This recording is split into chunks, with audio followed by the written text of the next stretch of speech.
Imposible ang maglihim kung ikaw ay mayroong secret sa pitong gatang lahat naririnig.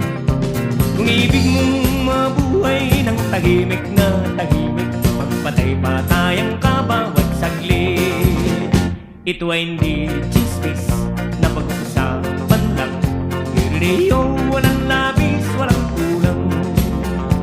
Itong aking inaawit, ang tama ay wag